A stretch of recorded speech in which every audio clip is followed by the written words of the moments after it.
The man in this sport of mixed martial arts, you got to be professional. And he was unprofessional and very disrespectful towards me. If he wants to talk shit about me, call me a pussy, call me, I never fought anybody, I'm not a tough guy. Cool, do that. Don't talk about my chick, man. And for someone to be disrespectful like that, it is what it is. It'll all come around. Karma always comes around. It always gets people in the ass. And as I said, I gave him his 15 seconds of fame out of my mouth, and I'll no longer do that. Tito, you're fighting Ryan Bader, who's coming off his first loss. Do you expect him to come in with a mindset that he's not invincible anymore? Maybe his confidence will be down, or do you expect him to come out, try to atone for that loss? You answered your own question. Maybe we're not all invincible. Maybe you're not going to get all the takedowns. I ain't going to let him take me down. Do I break his spirit by doing that? And I see a lot of mistakes that he has in his game when he fights. I'm going to push the tempo. I'm not going to sit back and throw kicks and slaps and punches. I'm going to come in aggressive, and I'm going to fight. I'm going to put my sword up, and I'm going to battle. You've had a very public, personal life the last especially a couple months. Do you look at this as a way to kind of divert your focus and put all your attention into the fight and training camp? Well, last month I pretty much cleaned it out. I was done with it. As I said at the very beginning, I kind of just been focusing on my fighting. And that's what it's been about. And it's been hard, I go home and I don't have conversations with my girl because it's focus time.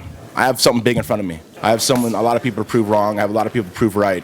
And I apologize to all my fans. I apologize to all you people. I probably shouldn't have said some of my stuff on Twitter and said the things I said, but you gotta understand, I come and I have no one behind me. I don't have a family.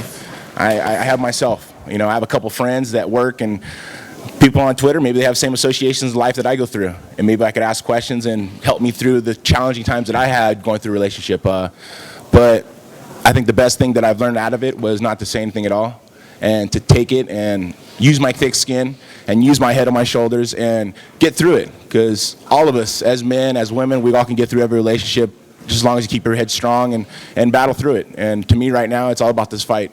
And that's what meant the most to me. I got to pay for my children. I got to make sure that they have a house over their head, they got clothes on their back, and they got food in their mouths.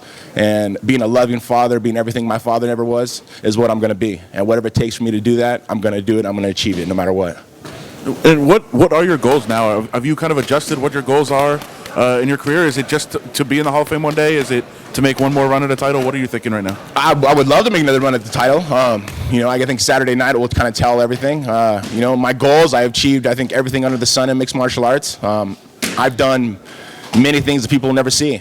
And I'm thankful for it. I'm thankful for Lorenzo and Dana White for giving me this opportunity of being a great fighter and giving me the showcase platform of not just becoming a fighter, but becoming one of the icons in the sport and becoming pushing a brand of Tito Ortiz, pushing a brand of punishment that I never thought I could do. And being a businessman, being a father, being a fighter, I've really pushed it to the next level. Because from a kid who was on the streets 20 years ago that wasn't supposed to achieve anything in life, I could look back and go, my sons will be very, very proud of me. If I'm in the Hall of Fame or if I'm not, either way, I know I could look back and say my kids will be very, very proud of me. They call their father was one of the greatest light heavyweight champions in the world.